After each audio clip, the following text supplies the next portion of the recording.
So in 2005, Israel withdrew from Gaza, gave it to the Palestinian people for an opportunity for them to build their own state. There was no blockade. They could have built a utopia.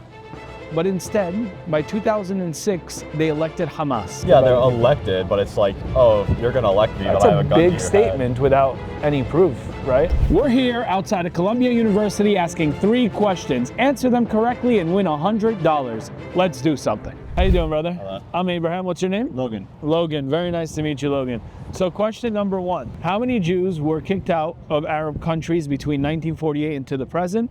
And how many Arabs currently live in Israel? Oh, no clue, man. 850,000 and 1 million Jews were kicked out of Arab countries between 1948 till today, ethnically cleansed.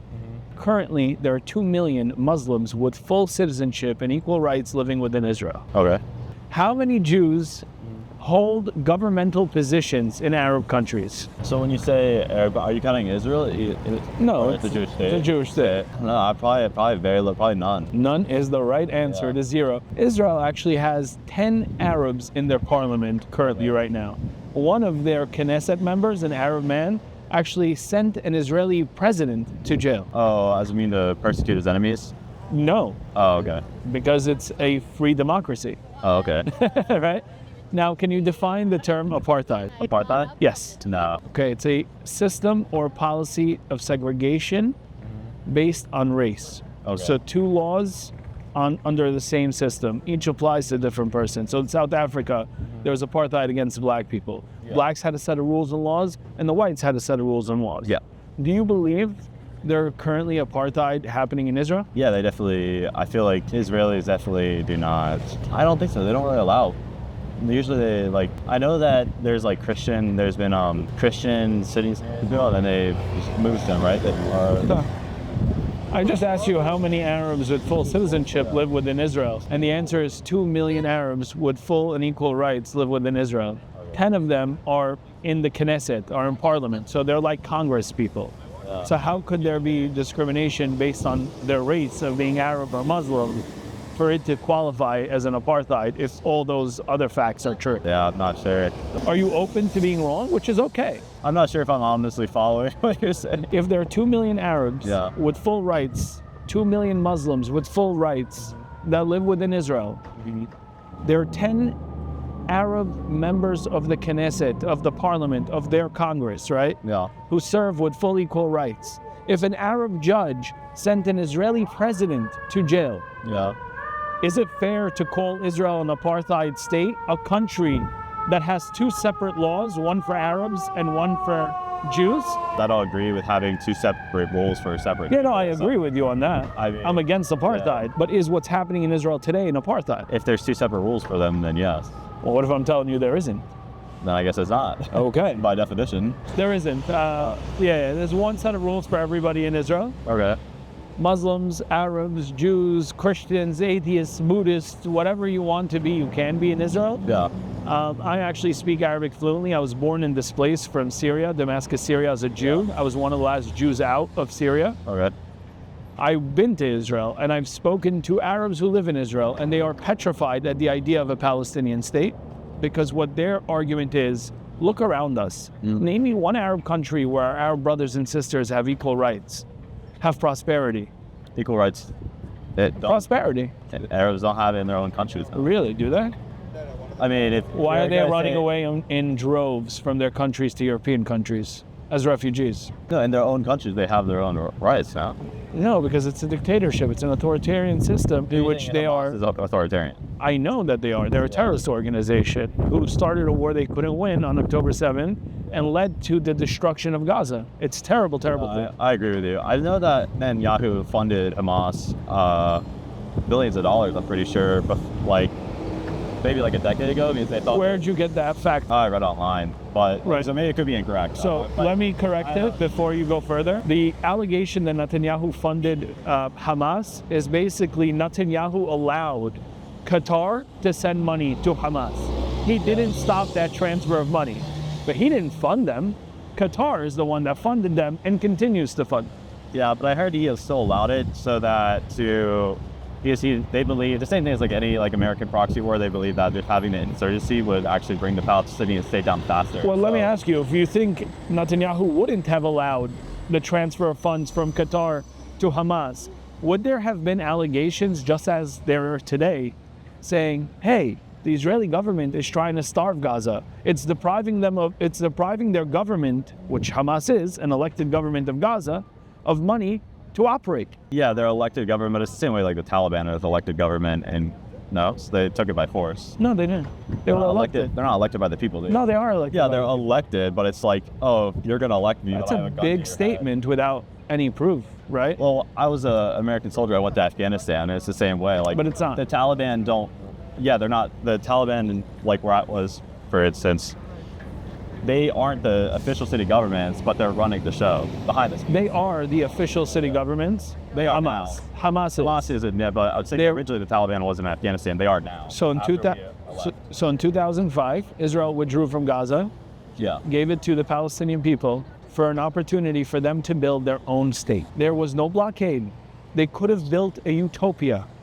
But instead, by 2006, they elected Hamas, a terrorist organization, who for the last 20 years has brainwashed their children and their population, unfortunately, and led them to absolute destruction.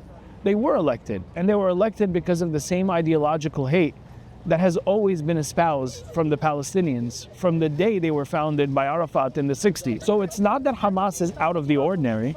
Hamas is just a symbolism of Palestinian ideology in its truest form. So you say Hamas symbolizes Palestinian ideology in its truest form? Absolutely. I don't think so. Can you tell me Arafat and the PLO, were they not terrorists? I'm not sure who they are. I'm not that educated. You should look it up, because these are important questions, right? What about the PA today, the Palestinian Authority that sits in what they call the West Bank, what I call Yehuda and Shomron? They have a policy called pay for slay. Meaning, if an Arab in their town goes and murders a Jew in Israel, that Arab's family gets money for life. And this is the moderate Palestinian Authority. Today, in the West Bank, the Palestinian Authority will pay you if you're an Arab and you go into Israel and you murder a Jew. It's called a pay-for-slay policy.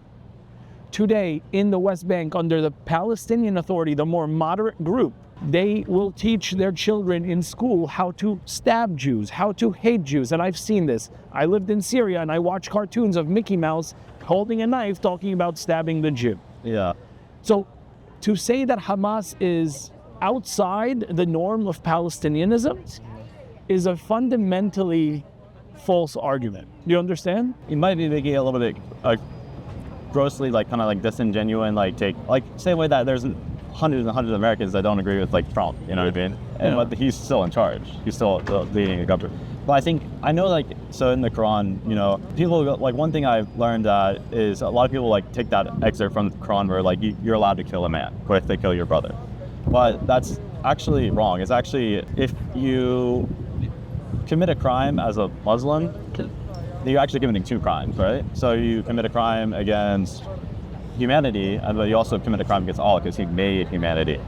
So I know that it's in there, in like the Quran, it says like, oh, you can go, you commit murder, but it's actually kind of like a test of your knowledge, that because you can murder that, like, a guy murders your brother, you can go murder him. I think something along those lines. So why would Hamas's charter read, and I quote to you, the day will come where the Jews will be hiding behind the trees, and the trees will call out and say, oh Muslim, there is a Jew hiding behind me, come and kill him. At the end of the day, I'm not telling you that Muslims are inherently evil or Muslims are horrible people.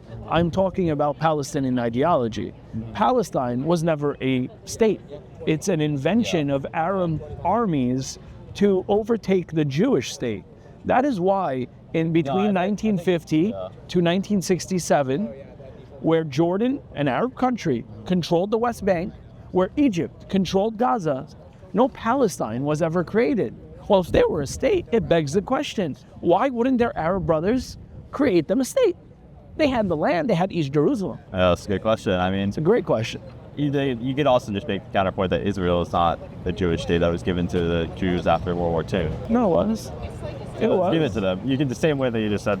You Yeah, it the was. same counterpoint. Syria was also given to the Syrians, and Lebanon was given to the Lebanese, and Iraq was given to the Iraqis, and Jordan, which was supposed to be Arab Palestine, was given to a Hashemite kingdom, a family from Saudi Arabia, because Britain put in the House of Saud to rule Saudi Arabia and betrayed the Hashemites. So to make it up to them, they gave them Jordan, what should have been Arab Palestine. And now the Arabs are coming and saying, what should have been Jewish Palestine, we need you to divide that up as well, please. Yeah. And that seems unjust to me, when there's 57 Muslim countries and 22 Arab countries with one Jewish state. Why is it unjust to you? To try to redivide more land from the one Jewish state after you've ethnically cleansed the Jewish population from Arab countries? The West Bank is not for Israel, though, no? It is. Why isn't it? No, it's never been Israel. What are you talking about? It's always Israel. It's Yehuda, it's Judea. If you open up any of the Bible, the Tanakh, all of our history happened there. I went there. It's never, you're saying, you want to make the argument that it's in from, like, so what was it? Who held it? Who held the West Bank? I'm not sure, but Jordan. That's why it's called the West Bank, the West Bank of Jordan. They occupied the land. So Jordan occupied the land in 48. Jordan occupied it, they owned it. So in 1948, there was a war. At the time Israel was created, 5 Arab countries attacked Israel to make it extinct. That is the day it was created. Jordan was one of those Arab countries. When they attacked, they took over East Jerusalem and they took over the West Bank, what people call. Who ruled it at the time? It's up in the air. Nobody. It was the Ottoman Empire that fell. It was supposed to be Jewish Palestine, according to the Balfour Declaration, which didn't happen. The Arabs, the Palestinians, were supposed to take over that land, but they refused to sign to accept their own Palestinian state, which is why one was never created. Mahmoud Abbas stated it was the biggest mistake in our history. And Jordan attacked. And when they attacked, they took over East Jerusalem and the West Bank. So if Palestine and Palestinians deserve a state and are Arab and they had a state, then why didn't Jordan create one when they had control of that land? Yeah, I don't know. All right, brother. Well, thank you. Yeah. Appreciate you stopping by. I wish I knew more. So No, it's all good. Talk. Research it, but research it outside of TikTok and outside of Instagram.